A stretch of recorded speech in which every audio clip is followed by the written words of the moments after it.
I've said about learning from your mistakes, the best thing to do is learn from other guys' mistakes. I mean, it's like, Patton used to say, it's an honor to die for your country. Make sure the other guy gets the honor, So our approach is really to try and learn vicariously. We have no predetermined course of action whatsoever at Berkshire. We have no strategic planning department. We don't have any strategic plan. We react to what we think are opportunities. I also want to say proudly that we have no mission statement.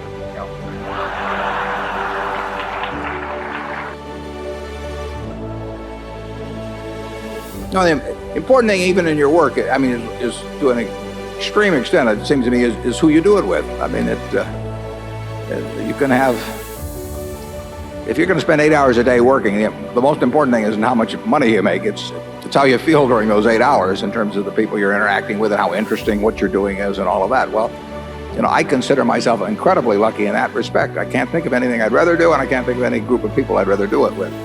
And if you asked me to trade away a very significant percentage of my net worth, either for some extra years or being able to do during those years what I want to do, I'd do it in a second. I think it's way more important what you've thought about for 2 years than what you practiced for 10 years. So if there's a divergence in techniques applied, I would rather be with the one that I'm philosophically in sync with. There's certain qualities that you admire in other people, that you find likable, that you and cause you to want to be around certain people. And then look at those qualities and say to yourself, which of these is it physically or mentally impossible for me to have? And the answer will be none. When you get to be my age, you will be successful if the people that you would hope to have love you do love you. I mean, if Charlie and I know a few people that have got a lot of money and they get testimonial dinners and they get their names on buildings, and the truth is nobody loves them.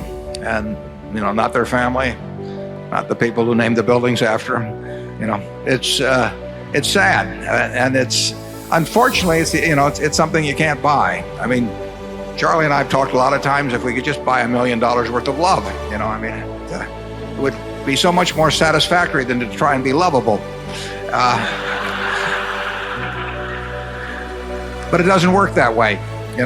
One of the interesting things about investment is that there's no degree of difficulty factor. I mean, if you're going to go diving in the Olympics and try and win a gold medal, you get paid more, in effect, for certain kinds of dives than others because they're more difficult and they properly adjust for that factor. But in terms of investing, there is no degree of difficulty. If something is staring you right in the face and the easiest decision in the world, the payoff can be huge.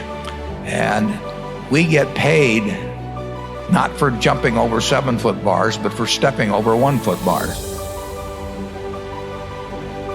First of all, I'd say marry the right person. And I'm serious about that. It will make more difference in your life. It'll change your aspirations, all kinds of things. So it is enormously important who you marry. Beyond that, I would say that do what you would do if you were in my position, where the money means nothing to you. You don't have that much competition in this world. In terms of generally advancing within organizations, I think you'd be surprised at how little competition you really have if you start thinking like you would if you were an owner of the place and working like you would if you were an owner of the place, and pretty soon you may be running something. We have a letter that goes out every roughly 2 years. It starts off basically and it says, look, we've got all the money we need. We'd like to make more money. We love making money, but we don't have a shred more reputation than we need, and we won't trade reputation for money. I don't think you necessarily have to get a bad result or have children that don't have any incentives simply because their parents are rich. I really think if you're rich and your kids turn out to have no incentives, I don't think you should point at them. I think you should probably point at yourself.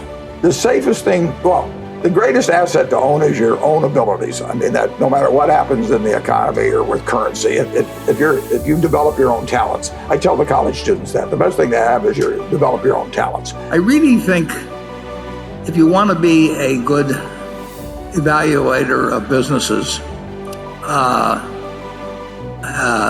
an investor, you really ought to figure out a way, without too much personal damage, to run a lousy business for a while.